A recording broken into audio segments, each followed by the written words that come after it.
Hello students, मैं हूं Mohammad Afaq and welcome to my channel Afaq E academy. सबसे पहले तो वीडियो लेक्चर लास्ट तक देखना, वीडियो को लाइक भी करना, शेयर भी करना, वीडियोस पर कमेंट्स भी करना और चैनल को रेड कलर के बटन पर प्रेस करके अभी सब्सक्राइब कीजिए, देन बेल आइकन पर भी हिट कीजिए जिससे आगे आने वाले मेरे वीडियोस की नोटिफिकेशंस आपको मिलते रहें। So in this video I am going to continue engineering basic mathematics paper numerical analysis, and I have started now new chapter which is finite differences. To understand finite differences, before to understand the finite differences, we will see some overview of interpolation. So what is interpolation? I will explain first, then I will come to finite differences and the many operators generated by the differences. Then we will move to interpolation chapter after completing the finite differences chapter, in which we will study many operators like forward operator, backward operator, shifting operator और central difference operator and averaging operator. ये सारे operators जो मैं पढ़ाऊँगा इस chapter में finite differences में, इनका आगे यूज़ होगा जाके इंटरपोलेशन में। तो स्टार्ट करने से पहले फाइनाइट डिफरेंसेस, तो मैं इंटरपोलेशन का ओवरव्यू दे रहा हूँ जिससे कि आपको फाइनाइट डिफरेंसेस अच्छे से समझ में आए। वीडियो को स्टार्ट करते हैं यहाँ से पढ़ाना। देखिए, मैंने वो हेडिंग डाल रखी है overview of interpolation and finite differences. एक सेकेंड में वीडियो चेक कर लूँ कि चल रही है कि नहीं चल रही। ठीक है, वीडियो चल रही है। तो इंटरपोलेशन में ऑफ का क्यों ले रहा हूँ ओवरव्यू, जबकि चैप्टर है हमारा फाइनाइट डिफरेंसेस। तो फाइनाइट डिफरेंसेस चैप्टर में हम बहुत कुछ पढ़ेंगे, उसके बाद इंटरपोलेशन पे मूव करेंगे। तो इंटरपोलेशन में क्या होता है कि हमें practical life situation, practical life problem दे रखी होती है और उस प्रॉब्लम के बेस पे हमें कुछ अननोन वैल्यूज़ फाइंड आउट करनी होती हैं कुछ फार्मूलाज लगा करके, और वो हमारी वैल्यूज़ जो आती हैं अप्रॉक्सीमेट आंसर आता है, एग्जैक्ट आंसर नहीं आता है। क्योंकि ये जो वैल्यूज़ हैं जिस तरह का फंक्शन बनाती हैं, पॉलिनोमियल फंक्शन, जनरली वो क्यूबिक पॉलिनोमियल होता है। तो अप्रॉक्सीमेट करके वो 4th डिग्री का भी हो सकता था या 2 डिग्री का भी हो सकता था अगर हम ज़्यादा अप्रॉक्सीमेशन करें। तो अप्रॉक्सीमेशन करके जो है 3rd डिग्री पॉलिनोमियल वो अप्रॉक्सीमेशन पॉलिनोमियल होता है, और अप्रॉक्सीमेट पॉलिनोमियल होता है जिससे हमें वैल्यूज़ अप्रॉक्सीमेशन में मिलती हैं। तो हमारे जो इंटरपोलेशन के क्वेश्चंस होने वाले हैं उसमें सभी में अप्रॉक्सीमेट वैल्यू मिलेगी। तो मैं इंटरपोलेशन क्यों बता रहा हूँ पहले, जबकि फाइनाइट डिफरेंसेस चैप्टर चल रहा है। तो इंटरपोलेशन में क्या है कि रियल लाइफ सिचुएशन दे रखी है कि पॉपुलेशन ऑफ ए टाउन, जैसे कस्बा है, उसकी जो है वो ईयर में वो दे रखी है, क्या बोलते हैं उसको, पॉपुलेशन दे रखी है 1891 में 46,000 थी, 1901 में 66,000 हो गई, 1911 में 81,000 हो गई, 1921 में 93,000 हो गई, 1931 में 101,000 हो गई। तो इसमें अगर हम पैटर्न ऑब्जर्व करें कि तो जो इस वाली वैल्यू को बोलते हैं हम x और इस वाली वैल्यू को बोलते हैं हम y इक्वल टू fx। अभी मैंने x और y डिफाइन कर दिए, कैसे, इन वैल्यूज़ को चेक करके। रियल लाइफ सिचुएशन है, जनरली देखा जाता है, जनगणना जब होती है तो इस तरह के डेटा या इस तरह के आंकड़े हमें पता लगते हैं। तो अगर हमें इन ईयर्स में जो डिफरेंस है 1891, 1901, 1911, 1921, 1931, ये डिफरेंस जो है वो इंटरवल 10 का डिफरेंस है। मतलब कि सब्सट्रैक्शन इसमें से इसमें करें तो 10 इसमें से इसमें करें, 10 इसमें से इसमें, या इसमें से इसमें 10 करें। और हमें सभी 5 ईयर्स की पॉपुलेशन की वैल्यू दे रखी है और पॉपुलेशन कंटिन्यूसली इंक्रीजिंग हो रही है, कंटिन्यूसली इंक्रीजिंग हो रही है x की करस्पॉन्डिंग y वैल्यू से करस्पॉन्डिंग y। तो ये फंक्शन बन गया, ये वैल्यूज जो है एक फंक्शन दे रही है x के करस्पॉन्डिंग वैल्यूज के लिए। तो ये फंक्शन जो है, जब हम इंटरपोलेशन जो चैप्टर में पढ़ेंगे जनरली क्यूबिक फंक्शन आता है अप्रोक्सीमेशन करने पे, और हमारा जो आंसर आएगा वो भी अप्रोक्सीमेशन में आएगा। तो हमें इसमें करना क्या होता है कि हमें जैसे मान लिया कि 1895 में वैल्यू नहीं है कुछ भी, तो वो कैसे निकालेंगे, या 1928 में पूछी है पॉपुलेशन की वैल्यू कितनी आने वाली है, तो वो कैसे लगाएंगे निकालेंगे, उसमें बेस क्या मानेंगे, या बीच के 1905 या 1906 की वैल्यू पूछ ली जाए, या 1916 या 1917 की वैल्यू पूछ ली जाए। तो जो ये वाली वैल्यू है ये न्यूटन फॉरवर्ड फॉर्मूले से निकलने वाली है, और नीचे वाली न्यूटन बैकवर्ड फॉर्मूले से निकलने वाली है। और ये जो मिड की वैल्यूज़ हैं ये 3 के बीच में, ये 3 ये वैल्यूज़ इससे बड़ी और इससे छोटी। आज तो थोड़ा मैं इंटरवल ऐसा पूरा ही ना ले लूँ, ठीक है, इससे छोटी नहीं, इससे बड़ी और इससे छोटी 5 वैल्यूज़ ले रखी। तो उनके लिए जो है फॉर्मूला अलग लगता है अगर हमें वैल्यूज़ निकालनी है। तो हम देखते हैं ये स्टार्टिंग में न्यूटन फॉरवर्ड फॉर्मूले से निकल जाएगी, लास्ट में तो बैकवर्ड फॉर्मूले से। बेस यहाँ पे ए होगा, अभी बताऊंगा बेस क्या होने वाला है, आर्ग्यूमेंट क्या होने वाला है, एंट्री होने वाली है, और डिफरेंस ऑफ इंटरवल्स तो मैंने बता ही दिया कि 10 का है। और अगर हमें ये वैल्यूज़ निकालनी है 1905 या 1906 में, 1916 या 1917 में, तो हम कौन सा फार्मूला लगाएंगे। तो इन सभी को वैल्यूज़ को निकालने के लिए अलग अलग फार्मूले हैं। ऊपर वाली को न्यूटन फॉरवर्ड, नीचे वाली को न्यूटन बैकवर्ड, और बीच वाली वैल्यूज़ को निकालने के लिए गॉस फॉरवर्ड और गॉस बैकवर्ड, और सेंट्रल डिफरेंस फार्मूला निकालते हैं, या उसे स्टर्लिंग फार्मूला भी बोलते हैं। तो ये ओवरव्यू हो गया इक्वल इंटरवल्स के लिए फॉर्मूलाज का या मेथड्स का, कि जो मैंने बोली है ओरली। आगे की क्लास में जब मैं इंटरपोलेशन पढ़ाऊंगा तो मैं उसके फॉर्मूलाज ड्राइव करके दिखाऊंगा और ड्राइव करके उसके बेस्ड क्वेश्चंस करवाऊंगा। अभी मैंने बस ओवरव्यू इंट्रोडक्शन दिया है छोटा सा इन शॉर्ट। और नेक्स्ट एग्जांपल है कि number of students practical life situation है ऑब्टेन्ड मार्क्स। तो below 40, below 50, below 60, below 70, below 80।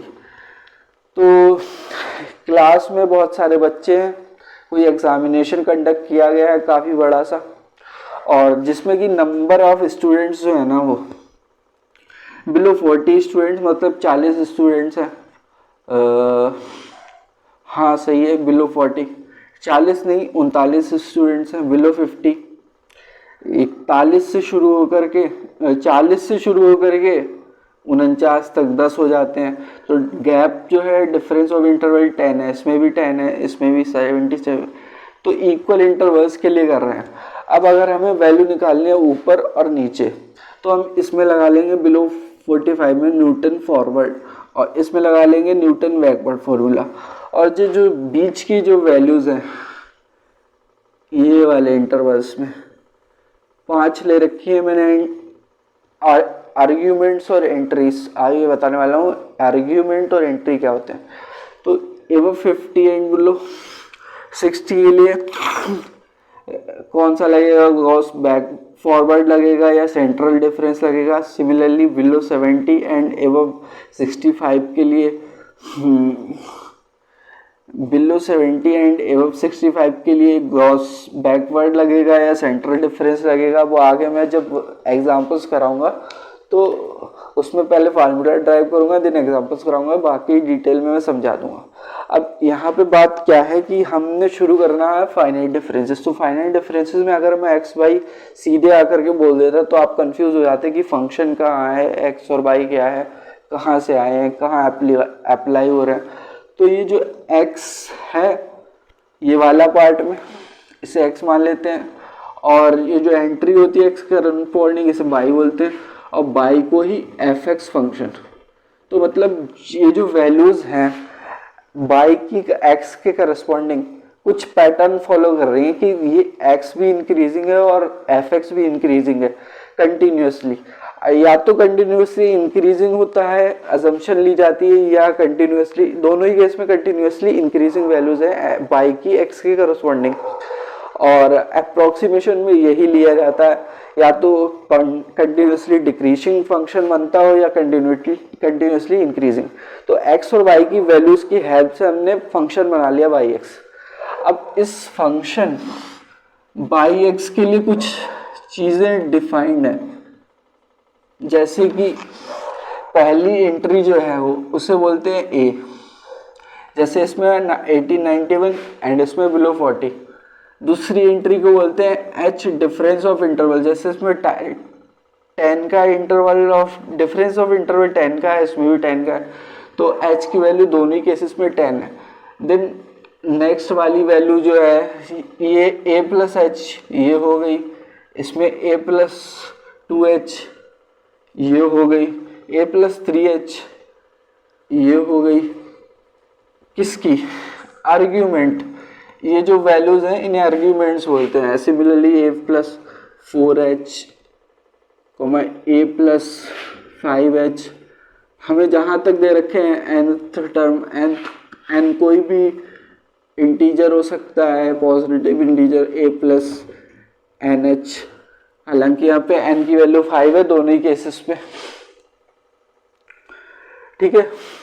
अब इन सारी वैल्यूज को x की क्या बोलते हैं, आर्ग्यूमेंट।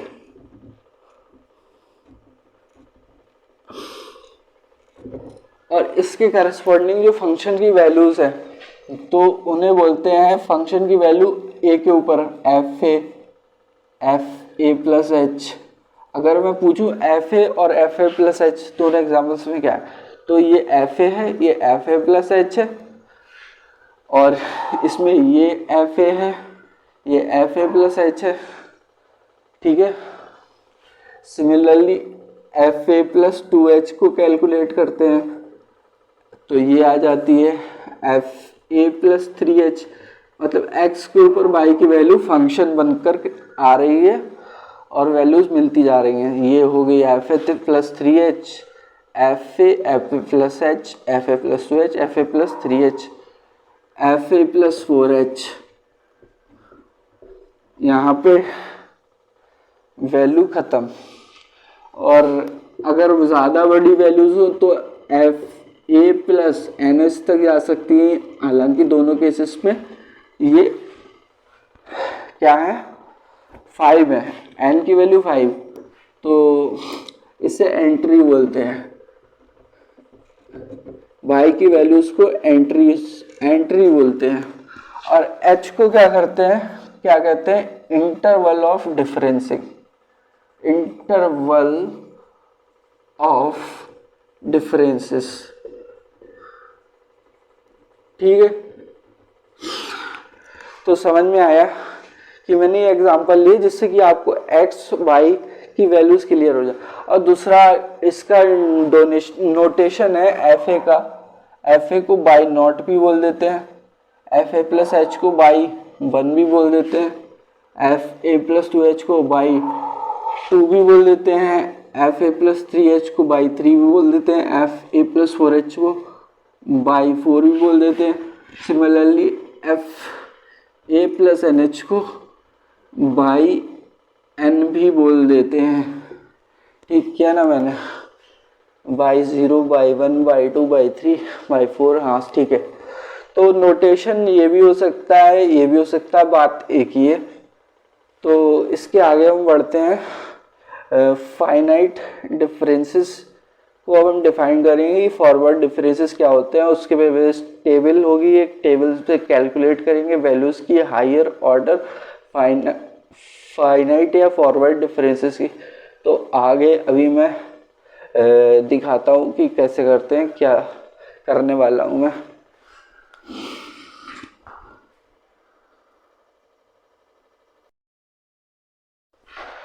सो स्टूडेंट्स आगे बढ़ते हैं। अभी तक मैंने आपको बताया कि आर्ग्यूमेंट और एंट्रीज क्या होती हैं। अब मैं आगे आपको बताने वाला हूँ कि फॉरवर्ड डिफरेंसेस क्या होने वाले हैं, उसका नोटेशन क्या है, कैसे कैलकुलेट करते हैं।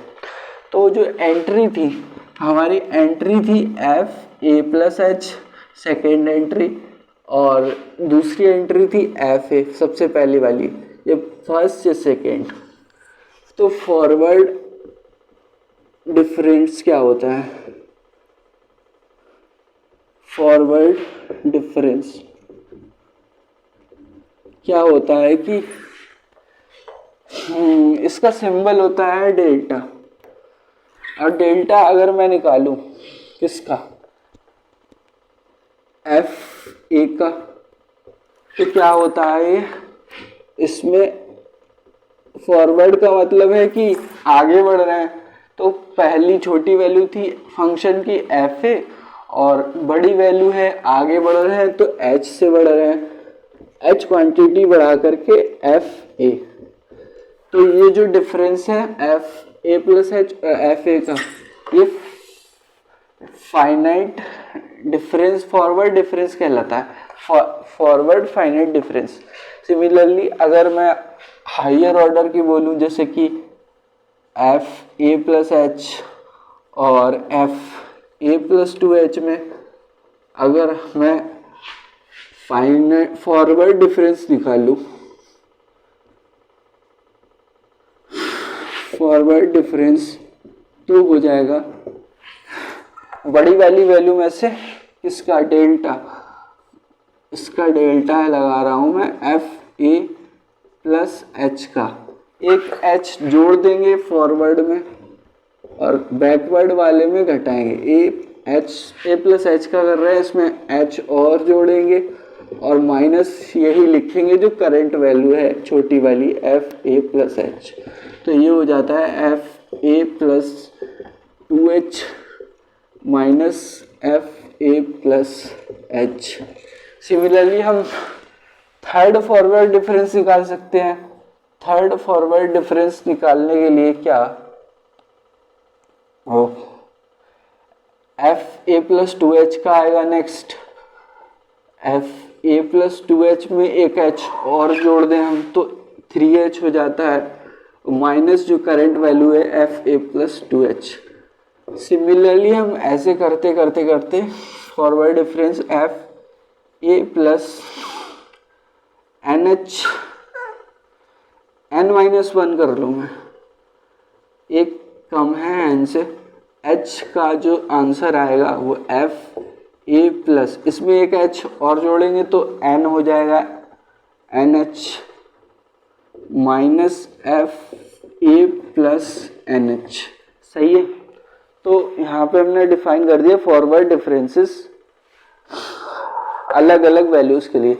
अगर हम इसे बाई के टर्म्स में लिखना चाहें कि हम बाई बोल करके लिखें, तो जो एफ ए था उसे हमने बोला था बाई नॉट, और एफ ए प्लस एच था उसे बोला था बाई वन। तो अगर हमें फॉरवर्ड डिफरेंस निकालना हो बाई जीरो का, जैसे फॉरवर्ड डिफरेंस बाई जीरो का, तो बाई से एक करंट वैल्यू से एक बड़ी वैल्यू फॉरवर्ड आगे जा रहा है और माइनस बाई नॉट। सिमिलरली अगर हमें forward operator over by one निकालना है तो एक वैल्यू आगे की ऐड करेंगे और माइनस बाई वन, और यही क्या है F A plus two H minus F A plus H. Similarly अगर मैं बाई के टर्म्स में एनथ लिख जाऊं कि भाई nth for N minus one कर दूं, N minus one forward difference तो हो जाएगा ये बाई एन, एक ऐड हो गया minus Y N minus one. Similarly अगर मैं एनथ का करना चाहूँ तो ये हो जाएगा Y N plus one minus Y N. तो ये तो हो गई फॉरवर्ड डिफरेंस की डेफिनेशन कि फॉरवर्ड डिफरेंस में को डिफाइन कैसे करते हैं एफ फंक्शन के रूप में, और अगर हम बाई के टर्म्स में लिखना चाहें बाई के टर्म्स से। कुछ बुक्स में ये वैल्यूज बाई की जगह यू से डिनोट की गई हैं, तो जहाँ पे u से डिनोट की गई है तो मैं आंसर u में लिखना पड़ेगा, जहाँ पे y में डिनोट की है आंसर y में लिखना पड़ेगा। तो और जहाँ पर फंक्शन में डिनोट की गई वहाँ पर फंक्शन में लिखना है। सिंबल्स अलग हैं बट मीनिंग सेम है। इसके आगे क्या करते हैं हम कि सेकेंड फॉरवर्ड डिफरेंस निकालते हैं और nth फॉरवर्ड डिफरेंस तक निकालेंगे। उसके बाद में हम टेबल बनाएंगे जिसमें कि हम किसी भी डिग्री का किसी भी ऑर्डर का फॉरवर्ड डिफरेंशियल ऑपरेटर निकालेंगे, फॉरवर्ड डिफरेंस ऑपरेटर निकालेंगे। तो अगर मैं second forward difference operator over F A करना चाहूँ तो क्या होगा, तो ये हो जाएगा first operator again operated on the F A,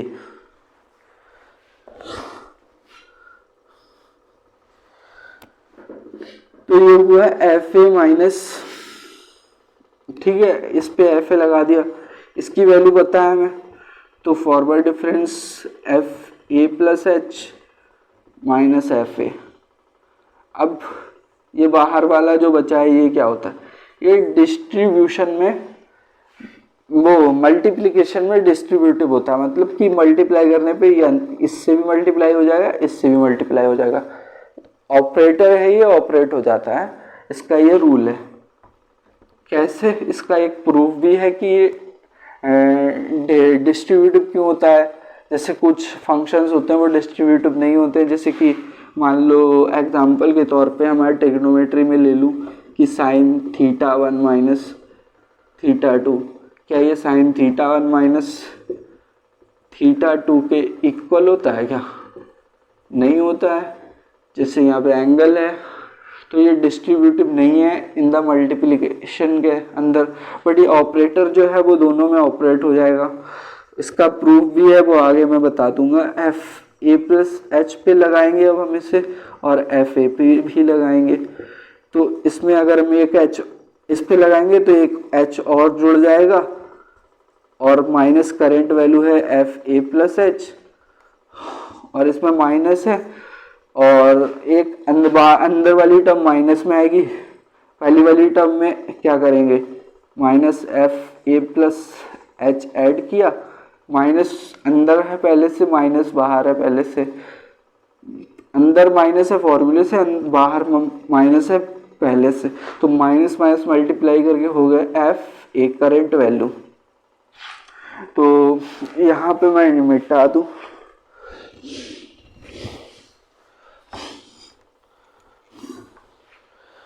तो सेकेंड फॉरवर्ड डिफरेंस ऑपरेटर जो आएगा यहाँ पे ये चीज़ ऐड हो जा रही है, F A plus 2h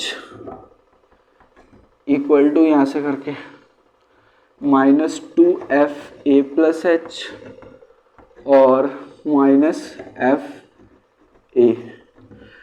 similarly हम थर्ड ऑपरेटर निकालेंगे, nth ऑपरेटर निकालेंगे, देन हमारे पास जनरल फॉर्मूला x के टर्म में आ जाएगा। देन हम कंस्ट्रक्ट करेंगे एक टेबल जिसमें कि हम किसी भी डिग्री का क्या निकालेंगे, ऑपरेटर निकालेंगे और टेबल की हेल्प से देन हम आगे बढ़ेंगे बैकवर्ड डिफरेंस पे। ठीक है, आगे बढ़ते हैं।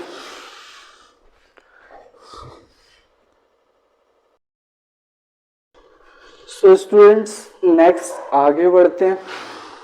मैंने निकाल रखा है 2 डिग्री तक का फॉरवर्ड ऑपरेटर। अब मैं nth डिग्री तक निकालने वाला हूँ 3 से करके। तो पहले मैं निकालता हूँ third degree operator over F A. तो ये हो जाएगा first degree operator operated on the second degree operator of F A. तो इसकी वैल्यू हमें यहाँ से पता है, ये रही। क्यों? क्योंकि ये रहा सेकेंड डिग्री ऑपरेटर एफ ए।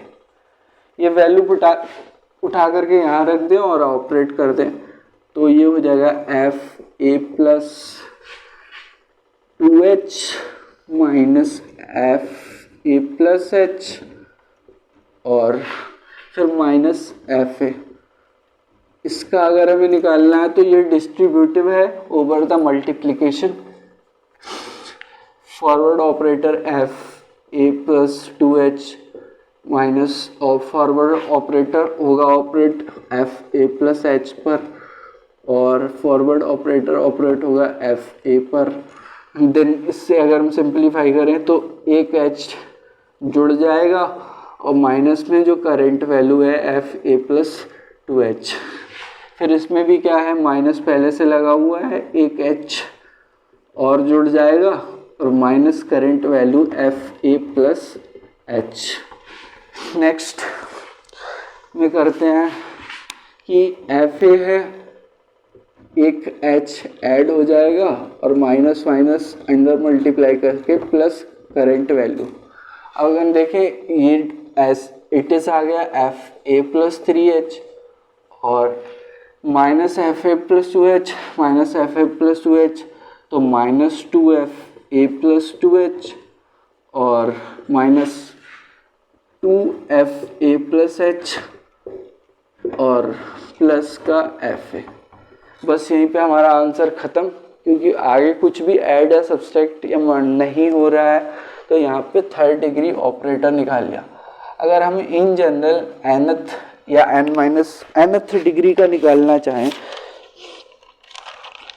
तो हमें क्या करना होगा। अगर हम nth डिग्री का निकालने जाएं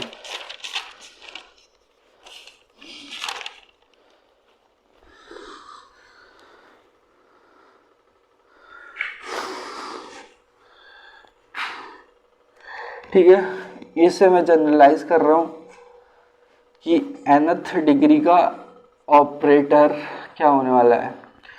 तो अगर मैं इसे forward operator 1 into forward operator n-1 लिखना चाहूँ तो लिख सकता हूँ। पावर्स ऐड होकर के n हो जाएंगी और इससे ऑपरेट करेंगे एफ ए पर, तो ये हो जाएगा फॉरवर्ड ऑपरेटर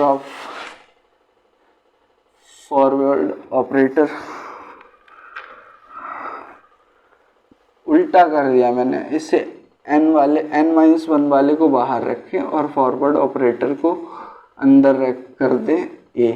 एक मल्टीप्लिकेशन में कम्यूटेटिव लॉ को भी फॉलो करता है, चाहे हम इसे पहले लिखें या इसे पहले लिखें, इसे बाद में लिखें या इसे बाद में लिखें, कोई फ़र्क नहीं पड़ता है, दोनों ही तरीके से चल जाता है। तो अब इस पे ऑपरेट होगा एफ ए पर, तो ये हमें देगा forward difference n-1 F A plus H minus F ए। ठीक है, तो ये हो गया है, इस पे फॉरवर्ड ऑपरेट कर दिया। अब ये हमारा फॉर्मूला आ गया है, ऐसे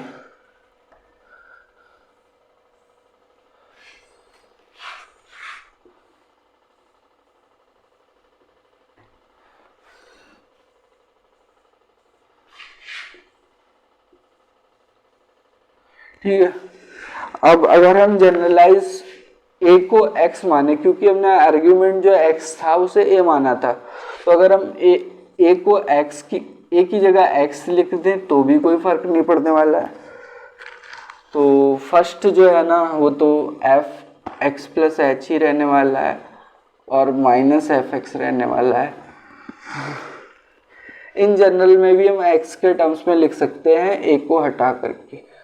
तो ये हमने निकाल लिया nth डिग्री का फॉरवर्ड ऑपरेटर।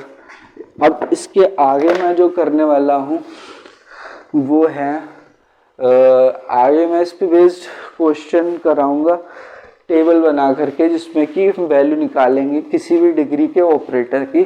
तो इस वीडियो को एंड करते हैं, काफ़ी बड़ी हो गई है वीडियो, और अगर आप यहाँ तक आ गए हैं वीडियो के लास्ट में तो वीडियो को लाइक शेयर करना और चैनल को अभी के अभी रेड कलर के बटन पर प्रेस करके सब्सक्राइब कीजिए और नोटिफिकेशन बेल को भी ध्यान से प्रेस कीजिए, जिससे कि आगे आने वाले मेरे वीडियोस के नोटिफिकेशंस मिस ना हो पाए। और गुड बाय, पढ़ते रहें।